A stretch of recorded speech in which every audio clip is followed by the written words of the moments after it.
Congolais, un génie parmi nous, on a plateau pour appeler ça Makanisinae. Et surtout, Makanisinae, ils ont un intérêt à camp politique songolo paralati. Ils ont un avancement à Congo, à Bissou, 61 ans après l'indépendance. Ni autre chose là pour Congo et Kindi Liboso. Bah invité à Génie Congo, bah invité à camp politique à la Génie, pour appeler ça Makanisi pour Congo et Kindi. Pour faire la part des choses, s'il vous plaît. Doudou Montiri vous remercie. Merci aussi à notre très cher Olivier Longwango, juste devant moi. Merci à Karine Bébé. Merci à Moron Djambé. Merci à Alain Kabongo. Angelo Christian, René Makonda, Jedi Diaracita, notre stagiaire professionnel. Il ne fait que monter. Il monte. Ça, c'est très bien. On va recevoir un génie qui va se présenter. Tant qu'on a quitter, mais c'est notre présentation. Mbote Papa Nabiso. Mbote Ndeko Doudou. Oui, tu veux que tu aies Comme Nanga Richard Bofenda. Richard Bofenda. Nandeko Richard Bofenda, Nakoko Palata, tu veux que tu aies Ndengeni tu veux que tu aies 61 après l'Ipanda, tu veux que tu aies l'élection, madame, où tu développer Mboka Nabiso, où tu aies la katanote, où tu aies la confusion, où tu aies la séparation. Élection, où tu aies réellement développement Congo. Est-ce possible dans Mboka Nabiso? Tu as invité Nabiso. Tu peux savoir que tu as souffle au calaming. Tu as la rubrique Moko, tu peux savoir Lorette Nzeba, Clément Mutombo, au besoin de la boutique Kairos. Merci beaucoup, vous avez bien besoin d'Abisso. Et monsieur Kennedy Kaingondo, que je tenais d'abord à féliciter parce que sa fille Keren Kaingondo avait décroché son diplôme d'État. Et cette fille, notre fille, ne fait que pleurer. Papa Doudou Montiri, je n'ai pas vu ça à la télé. Papa Doudou Montiri. Alors, vous allez bien la suivre. La joie qu'avait manifesté son papa. Et vous allez découvrir que ça fait du bien. Tant au moins, dans le papa va essayer. Voilà un peu M. Kennedy Kaingondo. À comment qu'il est sengo. On a eu gâté Bandabota. Suivons.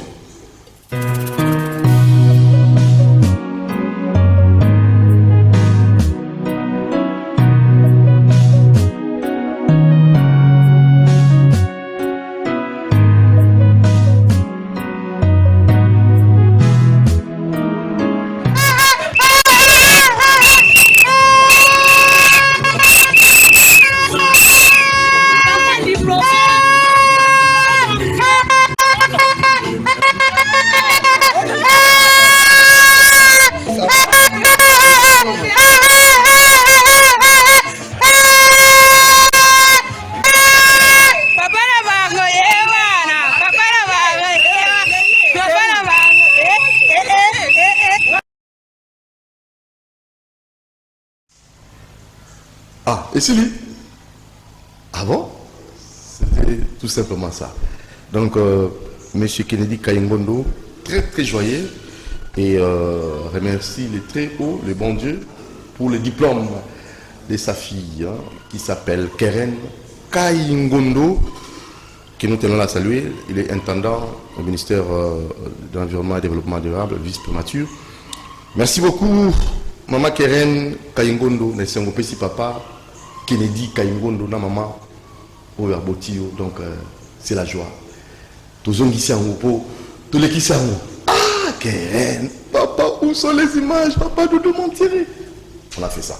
Alors, on va rapidement passer à un autre génie. Il s'appelle Monsieur Athanase, qui nous donne son intelligence au service de la nation. Pour l'instant, congolais, suivons. Juste après, on va recevoir nos invités pour les sujets du jour. C'est parti.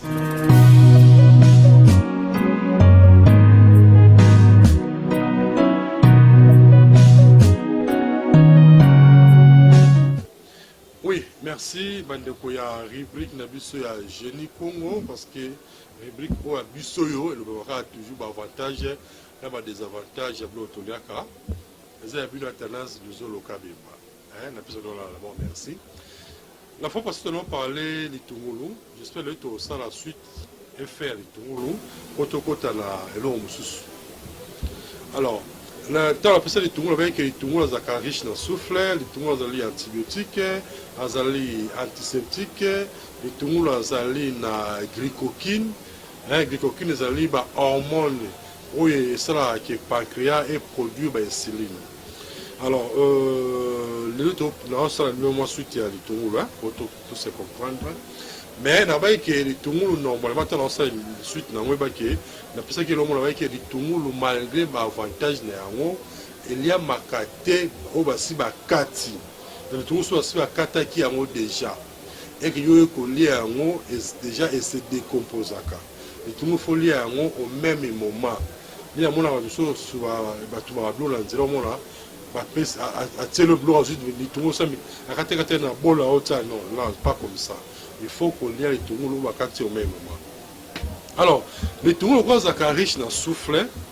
Quand on parle de riches dans le souffle, ça dit quoi? Le propriétaire de jouer à rôle, il y a qu'à diluer makila. Il y a comme ça créer de la fine. Pour créer les cas bien. Au moins, tant que le monde a hypertension, soit hypotension, nous sommes liés à la circulation de makila. Si la makila est bien été, et ça l'est bien. Si la makila est malembe, les cas mbangou, ça mabe. C'est pourquoi la makila fait les cas normal. Alors nous c'est là que la makila les cas normal, ça par rapport à la makila dilué, ça propre. Alors, le dernier tour, je vais le roi riche dans le souffle, il y a pour filtrer ma makila. Vous voyez, c'est pourquoi il faut avoir le système en l'air à minimum au dessous. Alors, les Tungulu aussi, elles appellent bien pour la faire baisser aussi tension. Peut-être que vous avez la tension, vous avez qui se remet chaque jour, mais en plus, c'est ma conseil, mon corps, il y a pardon. Hein? Pardon. Nous remet la kiss chaque jour, petit canard bouquier. Les conseils que je vais vous donner, c'est à Nini. Cela est fort chaque jour pendant l'alimentation. Hein? Tu vas servir au bloco, vas-y, tout le monde, va catelio, vous allez après la boutou à volala, vous allez aïe, à ne fût que 3 graines aïe. Parce que ça fait, même pour la qui ma crise cardiaque, ça nous sommes à attention, mais tu dis, il y a combien de temps, non, attention, comment tu à l'hôpital. Non. Parce que malgré tension ématique, malgré on a observé ça, mais par rapport à l'alimentation à Moutouana, et ça dit que moi ça a piqué crise des athées. Vous voyez, parce que pourquoi le coup là, les Tungulu a joué un rôle pour stabiliser la tension, et puis un joueur à rôle pour nettoyer l'artère, donc place les caca, il y a ça pour éviter Moutou à ça la crise cardiaque. Vous voyez.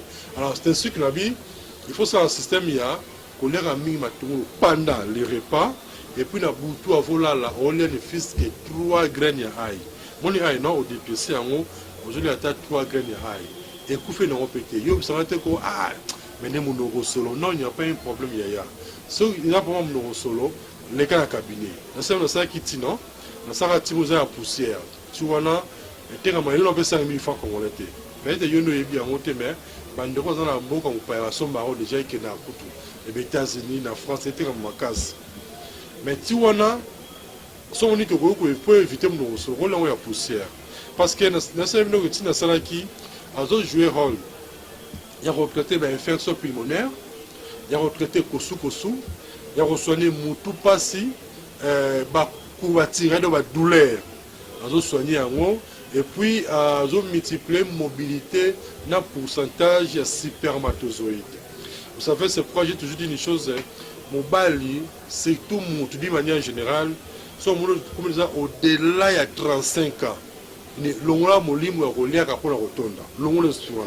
faut relire pour être en bonne santé. Parce que j'ai fait un constat, pour la rotonde. Alors, même si on a dit que tant qu'on a et qu'on mais faisant préventif, faisant curatif. Il n'y a pas un problème. Moi, si un peu il n'y a pas aussi un problème. Mais sauf que vous ma casse. Comprenez?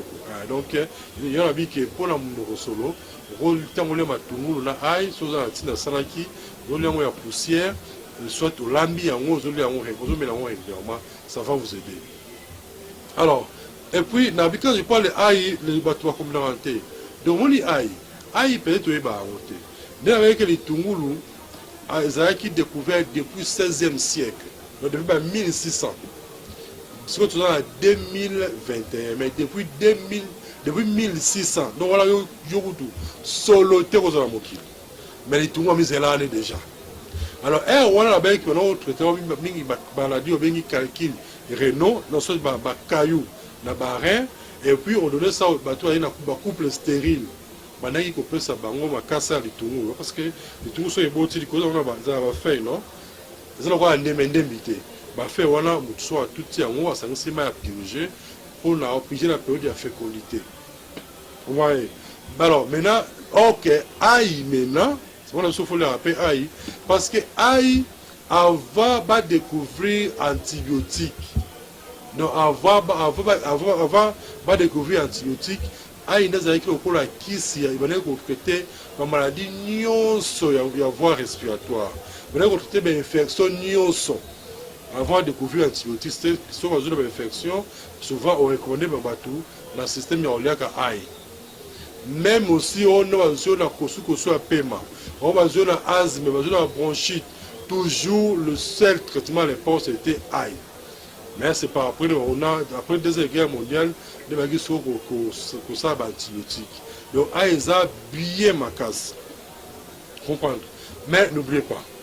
Bien là OK na nini awa na seki okende olanga so posa ya livre na koma po be misuna ça o moni awa teza moki mo ezaka moi transa mokende vodudu a surtout qui le kaka mais so ça posa ya livre pour découvrir ba maladie soignée par Blotoliaka on m'a dit soignée par ba plante tout ça zinga na biso exemple moi na Kinshasa wa mutu là azoko ko moi c'est honteux on a Kinshasa zo bela hernie on a mis on a stérile c'est ça son ennemi parce que na Congo nous avons presque tout. Alors on regarde la cabinet na ngai eux ont mis na carte ya carrefour des jeunes bio na nga ils ont na carte ya carrefour des jeunes mosika tia pongabi donc quand tu le pont à carrefour des jeunes au mat étage première porte quand on a bio na ngezawana royo suma livre na yo pour que bablo nous ko lia kaka pour la bonne santé ndeko ça l'effort maman ça la paix fort hein pour les gros sombres même sur la stérilité sur le trouble sexuel n'avait la fois passé que dans commis livre à terme nous allons alimentation et les plantes appropriées pour résoudre les troubles sexuels et la stérilité. Alors non on a publié à monter mais nous avons des sponsors parce que là il faut avoir franc dans le sponsor ou à moniquer à Rokuya à sponsoriser le livre wana toko sur la biso soit baptisé yango ce livre on a bien découvert une vie saine livre a biso depuis 2008 mais tisiko était capable de casse mais la ligue ce qu'on a aussi siko en tout cas elle a pendant biso la voix moko officielle pour que le monde entier ba ki na Congo ils ont ba plantes ils ont ba biloko belé pour cause la que nous sommes à bonne santé parce que nous comme na passe sanitaire hein c'est pour la limiter que nous sera un livre na ghetto non nous sommes en public pour que tout le monde a découvert mais comme ce livre est belé et c'est un moyen parce qu'il faut imprimer en grande quantité donc c'est pourquoi j'ai lancé appel nous avons une fois sur mon année ça va c'est pas moyen répéter qu'on battait qu'on non moi plus on va mouquer non parce que les gens ba moyen na ba monter c'est ça un peu de vous mais Nabil de la cabinet là on sont livre on a ça d'abord on a découvert une vie saine là où il y a la recette qui est retraitée avec l'eau de liaka comment on fabriquer des produits payomoko on ça va parfum va poudre va savon va foutre en parole tout le reste livre on a bimé ça les bosses ali et puis on a posé un ti pour que soigner les infections pulmonaires va kosu va combattre va paiement mokuse va bourrement les boumou va hémorroïdes soit multiplié pour sentir super mais si on a payé l'équipe la cabinet et là on peut 5000 francs pour la ti pour l'équipe la cabinet pour que au sommet. Alors si vous avez un cas particulier, mon niveau tambolé sur la télé quand au cabinet, tu reçois là. Ce c'est un conseil, on peut se conseil, ce que c'est un traitement dans l'autre traitement pour cause de la bonne santé. Un de on a là. Numéro 081 081 14 3 6 5. 081 81 14 3 6 5 ou bien 089 62 68 038. 089 62 68 038. On est dans la cabinet pour tout cela de façon que la lingara congolais a la bonne santé. Mais la espèce toujours mais là, on a commis déjà livre thème dans alimentation et les plantes appropriées pour résoudre les troubles sexuels et la stérilité. Maintenant, il a publié en grande quantité. S'il faut faire ma conférence dans différentes provinces pour que Batunion soit découvert pour Mokinezo qui est au Tengama. Donc, vous avez la maîtrise de la naturalité, c'est malheureux. Mais s'il y a un sponsor, tu dois être un peu un sponsor. On retient ma bonne pour nous imprimer à 10 000 exemplaires. On fait la promotion. Pour que la monnaie n'ait aucun des cas stérilité comme ma casse. Surtout quand il y a tout le sexuel. Donc, bis temps que tu as papa la biso, ils ont qui difficile mon papa à moi c'est bon. On a 2 femmes, 3 femmes, 4 femmes. Mais là on a moi c'est qu'à mon corps. Mais pour satisfaire est tellement difficile. Pourquoi? Parce que vous avez un évolué. C'est pourquoi si quelqu'un a comme moi là, en se faisant livre voilà, tout ça on a grande quantité et puis tout ça les promotions dans nous allons qui toquent ma casse. Aux politiciens, aux politiciens, tous les hommes d'affaires, bien femmes d'affaires, venez, on va essayer dans quelle mesure tu ça pour que tu publies le livre na voix moko il y a bien la voix moko officielle, donc c'est tout en public pour que tout le monde a se retrouver de façon que Congolais, le monde comprenne que na Congo, en tout cas il y a beaucoup na kati na beaucoup la biso Congo, c'est ça un peu. Bon, le numéro est bon, tout le monde est proche. Mais qui a vu nous Athanase Luzolo Kabemba, Pesselinga Doudou, merci, Naimoko Moron Nzambe. C'était là votre émission, mais n'a vu que le numéro appelé sur 081 81 14 3 6 5. 081 81 14 3 6 5. Bien après, comme ça, tu vas aller au sol là. Je suis dans la cabine, la carte à Kaifou des jeunes. Bye bye.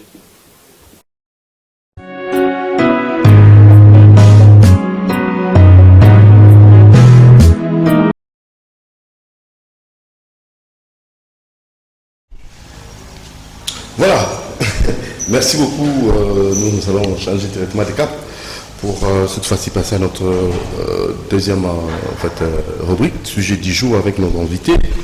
Mais avant qu'on y arrive, on va d'abord saluer notre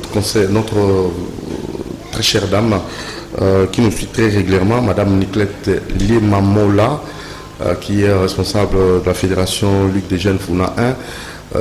Qui tenait là comme ça à informer la population, surtout la jeunesse du mouvement de libération du Congo, dans le 6 à 9h. Il va procéder à la remise de cartes à tous les membres adhérents. Donc c'est signé Madame Niclette Liemamola, Fédération Ligue des Jeunes Founa 1, mouvement de libération du Congo. Rendez-vous samedi à 9h, les 6 samedi à 9h. Tout précisément samedi le 6 pour la remise de cartes à tous les membres qui se sont fait adhérer au mouvement de libération du Congo. Place à notre sujet du jour, c'est parti.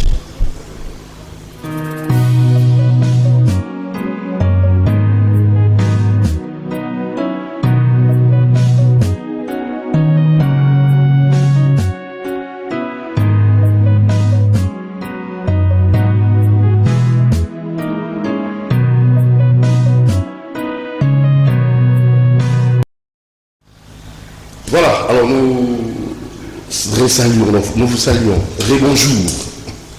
Monsieur Richard Mofenda. Oui, Antoine a été. Antoine. Ah, a été. Là, côté qui. Est-ce que vous avez un côté au revoir Kinshasa. Alors, émission, alors, côté au revoir Kinshasa, donc, à revoir lobby. Sentez-vous bien? Oui, sentez-vous très bien, surtout esprit dans les années. Toujours fort parce que pose à la faible, ça commence par l'esprit. Par l'esprit. C'est ça qui contrôle, c'est ça qui conduit les physiques. En tout cas, il y a un sujet de Toubak Nibandeli. est-ce que tu peux causer un développement à Malunga, dans beaucoup de élection où peut causer la crédible, sans confusion, sans réclamation, sans revendication? Est-ce que c'est possible dans beaucoup de on est thématiques Nabiso? Koko Palata, tu peux sur Motemingi. Motemingi mutamotiri. Santé de bien. Kati netumba baindo babikaka. Baindo. Ngeta. Génie Congo. Génie Congo. Voilà. Alors, Richard Bofenda, est-ce possible dans beaucoup de développement, sous antenne après l'Ipanda, est-ce possible l'organisation de l'élection de la Penza sans la réclamation?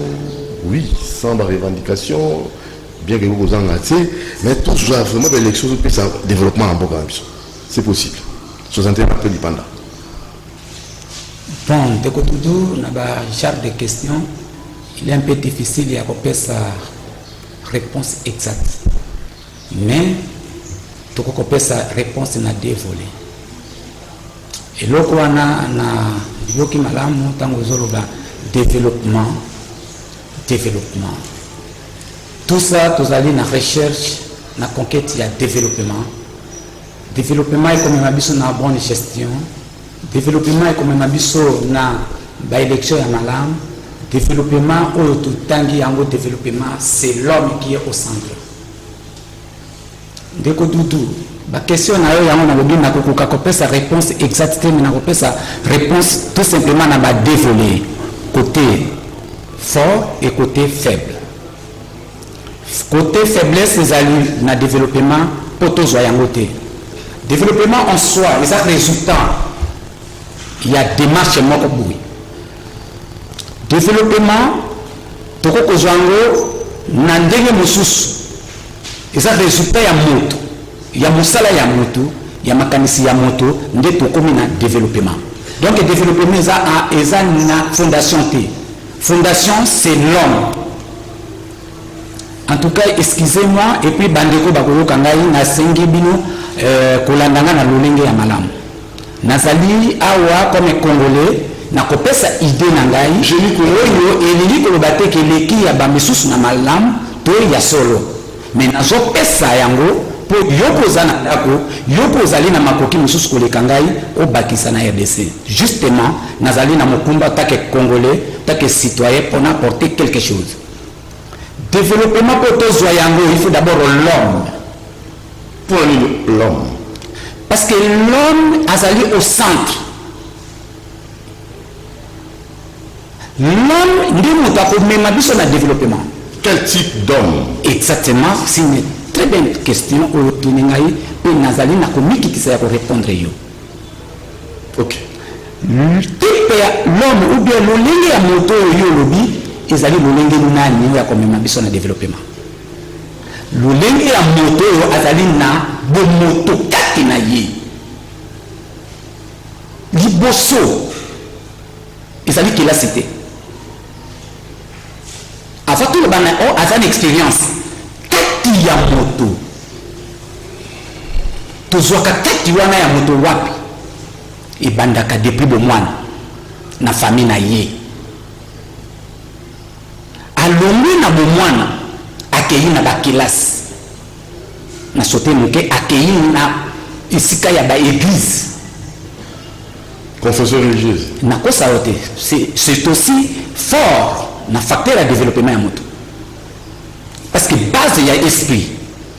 Na kanisa mo pesi ngai mbote na ibisa bi non na ko la faible na nzoto, mais esprit na ngai est fort. Église joue un rôle. Il y a développement. Quelle église? Quelle église? Oui. Tokokoma. Moto pas comme na développement to bandi na famille, na église, na école.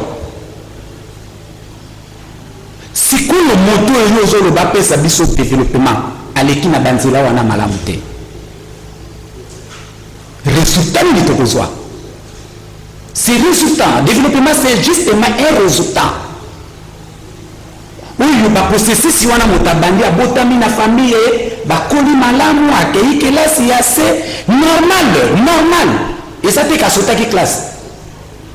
Quand nous sautons classe, c'est ça aussi inconvénient munene oyo tie mpona moto atteindre développement te keba ntango moto abotami na famille moko boye ya kuluna keba akosentendre développement te ntango moto akei na église moko boye s'il vous plaît bandeko nakokaka koloba mpena na malembe te bolimbisa ngai mais ozaka génie loba na yo ezali eloko oyo ezopekisaka mboka na biso tokoki kokufa te bana na biso bakufi to atteindre développement te parce que qualité ya moto oyo famille ici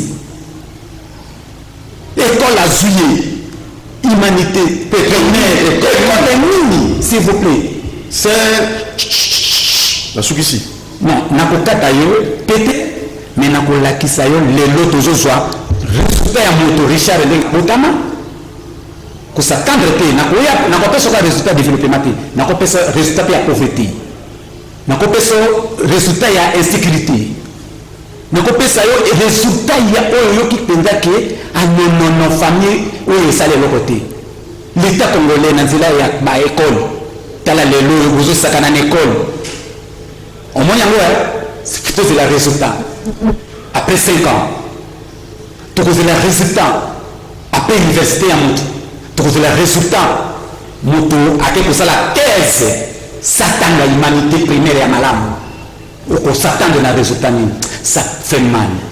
Congo azata na voie ya développement te parce que Congo atikala kozala congolais pardon atikala kozala préparé te pour atteindre le résultat de développement tozali un jour donc tozali pendant c'était précoce ngai nandimaka lipandance faut tuli 61 après en tout cas s'il vous plaît tokoki kozwa s'il vous plaît nazali chercheur nayebi jusqu'à natangaka même badécret ya 1931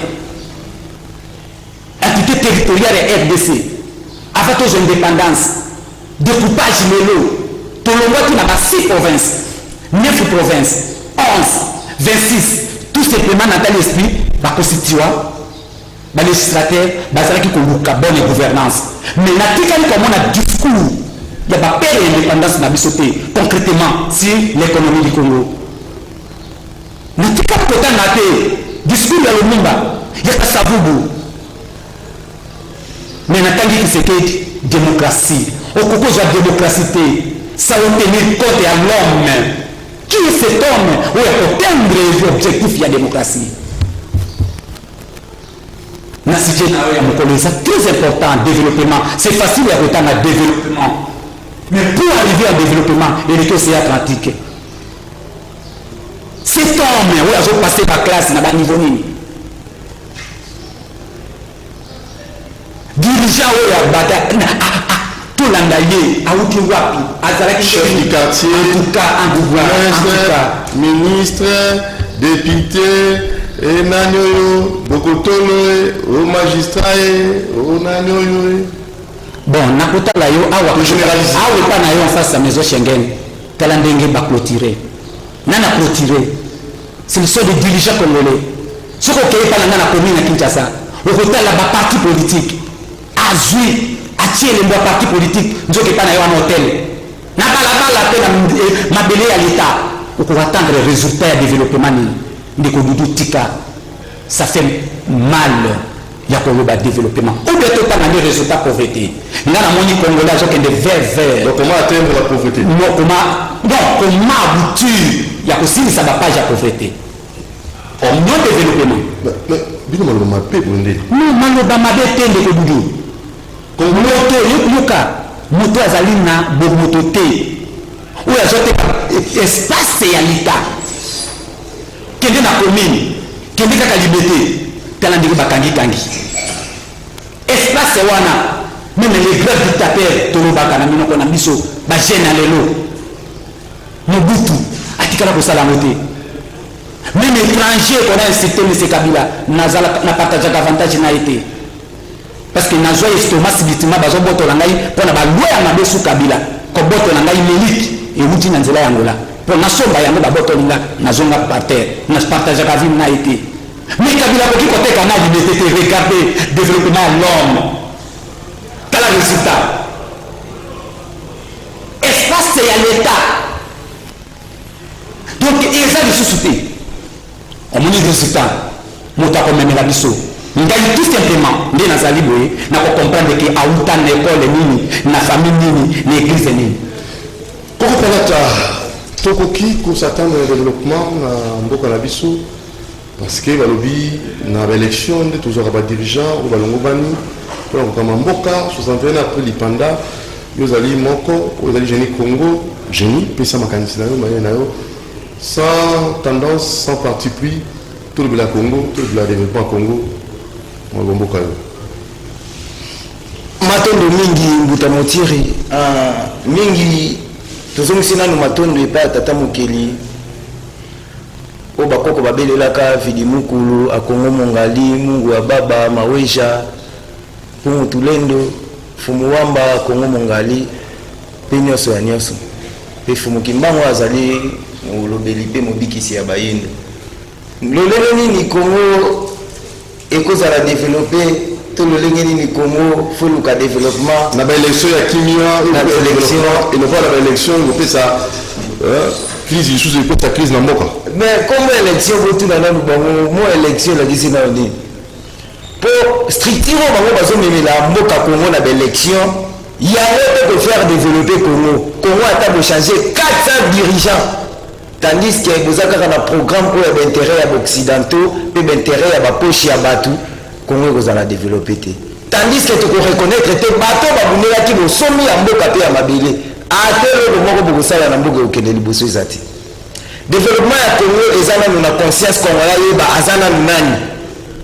Milieu Seigneur ça la quoi battre la boca à Mabile. 3 programmes où état Moussaka Moka pe développement et ça pour l'intérêt na biso parce que on a développé nani pour tous les 3 programmes ba la biso il y a spiritualité il y a politique il y a science et ça eux ba memela ki biso ya occidentaux tous autres Moussamboka na programme congolais té ce que beaucoup ko développer ningini na bata liboso na bata suka to ko zala kaka sous développer bambaté et ça na ndeko moko mundela lobaka le Congo est le pays scandaleusement riche mais les habitants du Congo sont scandaleusement des pauvres. C'est que le numéro 1, Tina Moutasuka, tout ça banane. Pas dans le Congo. Ils ont ressemblé pas à banane. Mais ils sont sortis. Ils nient dans l'essor, ils nient dans l'effort. Besoin de la hymne national. Tout ça n'a pas si moko, tout ça n'a pas si moko. Pas ma tête, il est là. Les dirigeants européens, les dirigeants africains. Nabiso, peuple. Les dirigeants européens, les rebelles ougandais, les rebelles rwandais, comment on va développer tandis que la richesse est en train de papier, coltan na papier, manganèse na papier, uranium na papier, cobalt na papier. Or, mais le monde congolais, c'est chaînette comme qui va bien ange. Le quoi la yoki ka déjà na combo ya français ange, mais nzoka ya na lengo d'or. Vous savez, ce qu'on y est pardon. Bandela. Mais les autres Congolais singa ya or ya mike basaleli la tena kingo ange akatela monde kone la nzela kwa botele ange nzoka ye moko mukolo lengo d'or o ndela zote ni ko s'enrichir na yango na ye ba ile ya mkie mwana ye bi diamante mwana ko leka diamant na nzela mwana na yo mais batangisi yango na papier mais matière na ye ya mboka. Parce que comment on développe une tandis que classe aux autres les sciences sa conscience n'est que ruine de l'âme à croire et non à raisonner. Tout à l'heure comme Makaka Makomi, tout est pour la minoko balinga mais développement peut faire développer. Classe on a un autre politique. Bon les politiciens congolais, batanga rawat. Bon politiciens congolais, batanga rawat. Mais comme ils ont enseigné biso kaka makamba ba minele. Qui a découvert la bouche des fleuves Congo? Oh, c'est Diego Kao. Est-ce que c'est Diego Kao qui a découvert la bouche des fleuves Congo? Bako qu'on a dit ce mot bazala ki wapi. Même un professeur universitaire baza il aura na yango. Ba ben un professeur historien congolais. Ba il s'habille. Est-ce que histoire ba autant il s'habille dans la classe? Est-ce que ça histoire est développé congolais? Tandis que biso ozaki na lâche la pierre taillée ndela zala kate. To développer ka ngeni. Lâche la pierre polie. To développer ka ngeni. Lâche des métaux. To vivre qui na pêche, na cueillette, na chasse, na agriculture. Pêche, élevage, documents écrits, documents mieux, bakota qui en mais pas la biso. Mais c'est qui classe ok là si il fallait ça il y a qui développer mboka yango wana. Mais ba eli biso programme au catholique pour catholique ni la classe au petit politicien congolais au basé sur la cadre d'intérêt occidentaux. Catholique ayebi pour ba yaki ba administrateur na évangélisateur. Ba yena d'école na d'église. Sur ok yango ba ko saka biso to uti pa Adana Eve. Nzoka Adana Eve des abréviations. Bango bayaki nango ba administrateur na évangélisateur soki na évangélisateur évangélisateur bango baki kokoma ba pasteur ba sango ba prêtre soki na administration ndoki na école oke koma ba docteur ba son éminence ba titre ba pesa biso ba titre scolaire yango moni congolais azokanisa titre wana nzoka komi subordonné to auxiliaire bon toza auxiliaire na bango yo déjà mona licencié akufi bazwa papier diplôme wana bapesa leki neto bana na ye eza papier ya réussite eza papier moko bazopesa biso ekofaire développer biso na eloko te po ndenge tokozwa développement na nsima ya élection pour toujours ba élection par rapport à l'actualité oyo ezali mpenza crédit yo koyeba élection sikoyo développement olutandei mais sikoyo élection bao kovota nango na biso babemi mboka na nini dirigeant fo batiela ye ndendo na ekila eloko ezokinisa bango yango wana dirigeant batiela bango ndendo na ekila ntango yo ndimi ndanga otie mokolo te kozobundela mboka ezala intérêt poche na yo te batieli bango mbondo basokolaka maboko bazokima mbondo mpo bazoboya bokoko mpo bayebi bokoko yango nde kokanga bango yango moni eloko bazobundisa bokoko mpo ozoyebisanga boye mutu congolais bapesi mbongo botonga balabala ye moko akimi na mbongo ya mboka alake nango mpo na poto akotala banke ya mundele amelie est-ce aza congolais ya solo est-ce amiyebika aza congolais so akodéveloppe mboka na nini ye moko aza nanu programme spirituel bake na bamaikari barose croix benkantar bamagie catholique baprotestant parce que botuna bango protestant na catholique bakabalaka mpo na nini mais makambo eza na kati fo baloba vérité ke classe oyo toyelabi na 2007 baimage eza na satantenaire so cinquantenaire satantenaire mais eza bakongo bayelaki biso ya lukuta bazalaki na bango basinte papa verkiski ya mongana ntango ayembaka nzambe na komitunaka loposo moyindo euta wapi mpo na nini basantu nyonso kaka mindele soki eza bolo batie foto moto moyindo yoyebi te ndenge oza bomedia yoyebi teke yo moyindo batia oyo maseke na mokila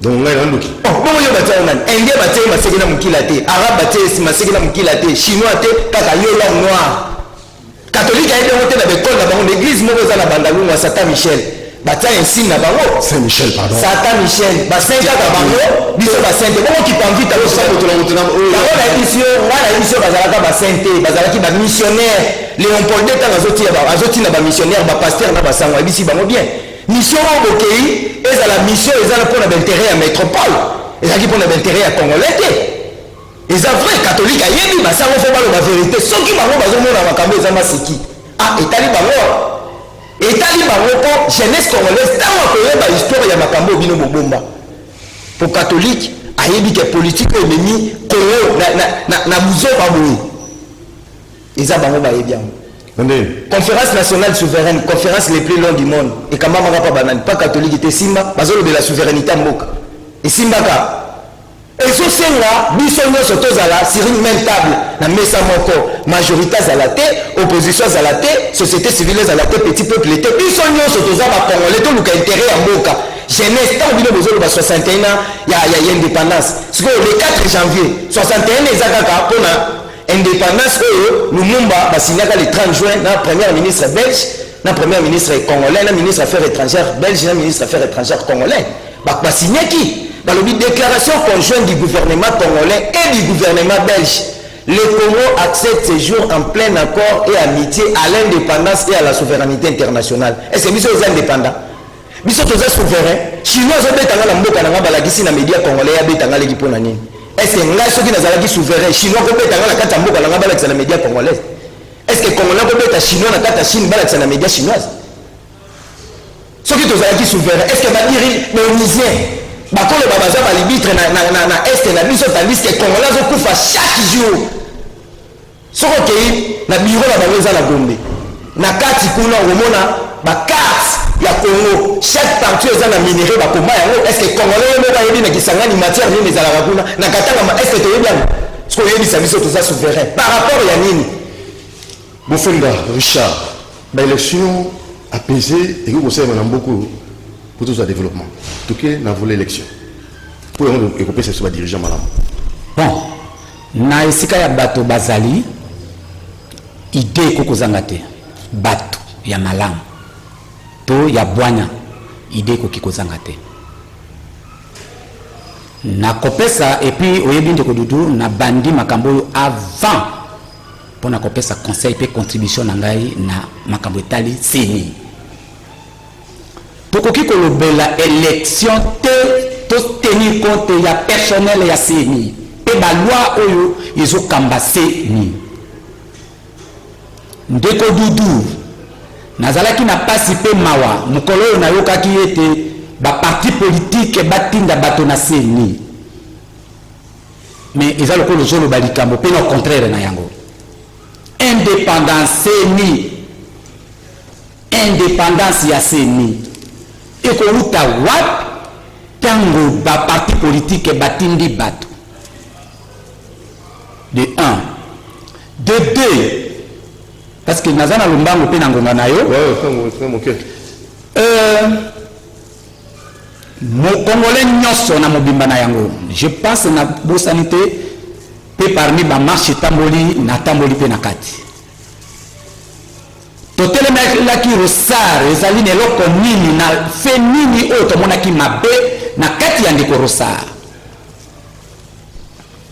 Na kanisa ezali ba même effet, même condition o to tele la ki Rosar ndeko Denis abimi na yango. Même ba effet et condition o to tele la ki élection à 2018, 2011 et puis 2006.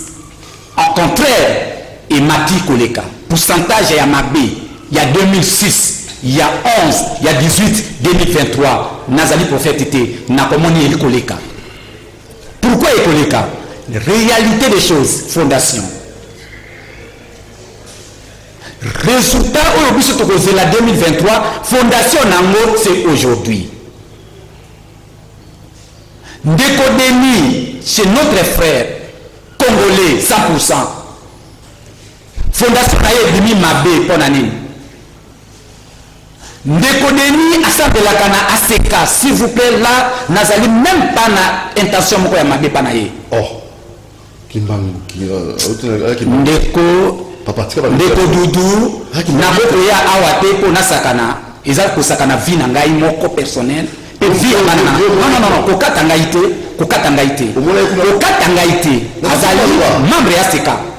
ACK ezana ngana zana komina Kinshasa, ACK ezana Bandal nazali na Kinshasa. Ça reste à vérifier, hein. Voilà, vérifier. Et puis na kozala on est vérifier pour les zonga non, mais c'est déjà azali na raison parce que na cracheté na kosate balinga au bavani na bandako pour na l'équipe on est loko mokoté. Comment fondation ya Motebandi na lokuta apesa biso bosembo? Mais parce que les catholiques tango sangana na kokoma wana et c'est tout ça. Pour attendre les autres na kokoma wana Rosare baboya kiye dossier comme qui tient la présidence président l'article 69 de la constitution na biso. Et puis dans ce pays là qui n'est pas wana a bin non et loko yezoko tia kimiate Rosar na ko signer ordonnance na été. C'était bravo. Et papa où il y a yebi démocratie parce que lelo na Congo soki to ko ba démocratie tous à l'ingraté to ko kanisa IDPS.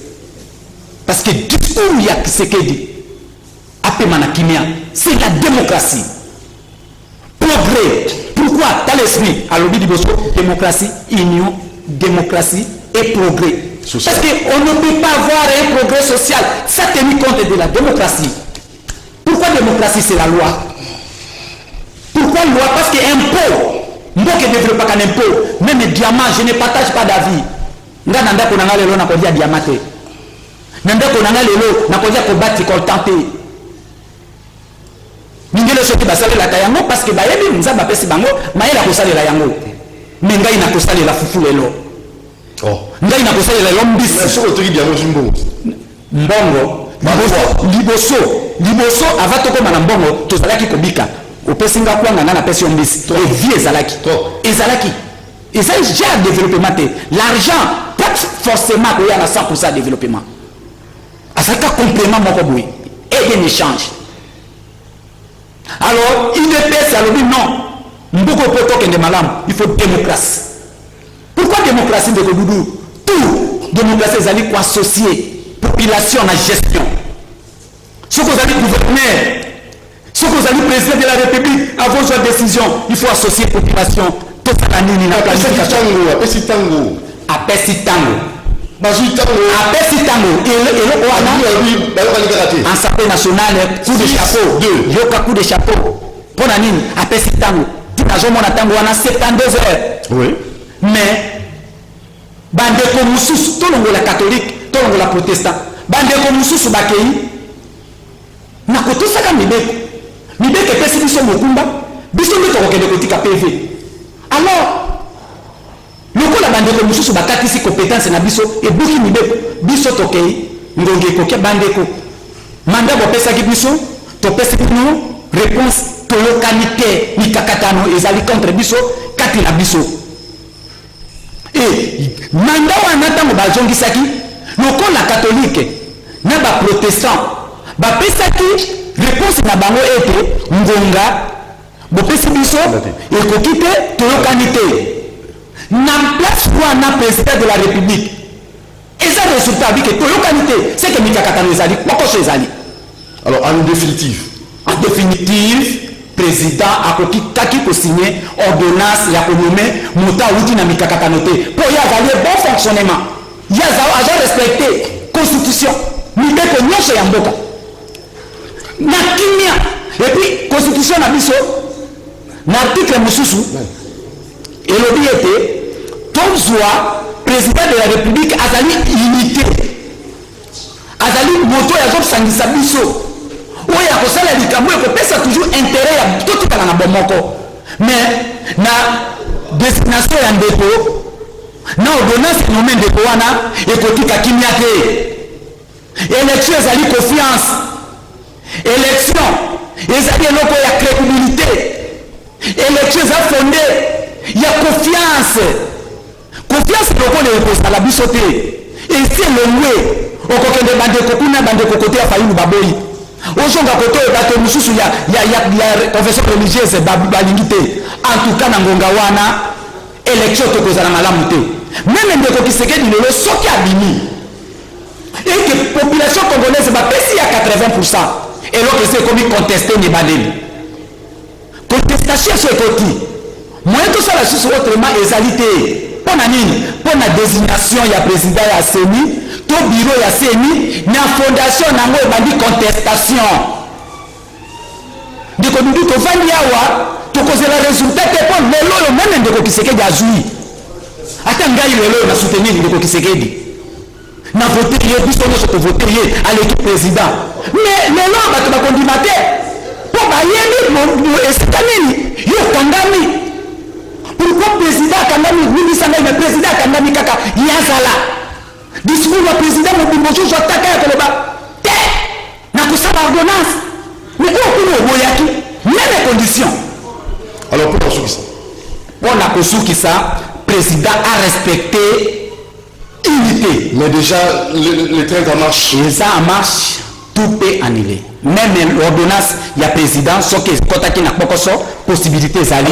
bakoki ko anele yango na zela ko consommer na bokuse pona kosukisa matondo mingi pona kosukisa tozebisa bilenge ya Congo pe bilenge ya Afrika pe bandeko bazana ba Europe, Amérique, Asia, Océania boyeba yango mboka ezotambola pe monde ezotambola na sous prophétie ya Fumukimbangu nyonso zomona gouvernement congolaise ou opposition ou société civile nyonso tozosala maele kokoma na suka pamba te programme bango bazomemela mboka yango te ezobalana na mboka sur le plan spirituel, sur le plan physique et sur le plan scientifique. Jeunesse congolaise faut battre ce programme na yeba classe on azotanga ni non na ko sala pona développer mboka bana bazo sisa na université monde univers sur terre mais ingénieur ba aussi ça na ista to ngapamba ba ela kabiso ete ba pour nyonso ko sala eza pour l'intérêt à jeunesse congolaise te pour tout le 61e anniversaire est-ce que ba yeba que le 4 janvier le 5 janvier le 6 janvier makila o tanga ka jeunesse congolaise ndi yango sala ki table ronde salama ba ke ko signer mukanda ya le 30 juin si ko bino le 4 janvier makila tanga ki jeunesse abundaki pour na mboka wapi ba avantage à jeunesse na kata mboka. Merci beaucoup.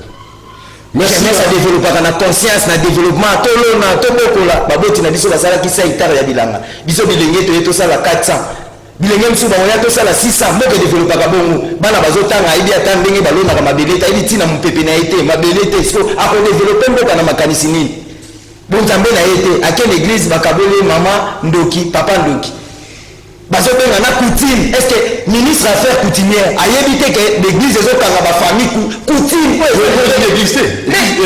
l'église wana eza mpona développement mboka te yaki nde kokabola babengaki bango bapasi babenga bango bapasteur bayi kolekisa mpo message oyo bazopesa wana eza mpe message ya congolais te na bible mulu baza te eza histoire ya baoccidentaux ya bana israel benga mwana israel ye biso okomi congolais na molimo ya koboya mais yo congolais okomi brebis perdu ya israel sikoyo brebis perdu chose très grave oke kolanda le lion de la tribu de Juda sikoyo lion soko ayoki nzala kobanda na nani na yo brebis perdu. Merci. Toujours dans la réalité. Très prochainement pour Okuba. Merci à Richard Otoki, Boufenda. Merci à Koro Palata. Merci. Nyos Basungi, l'équipe technique. Rendez-vous à 10h30. Doudou Montier, vous aime beaucoup. Ciao.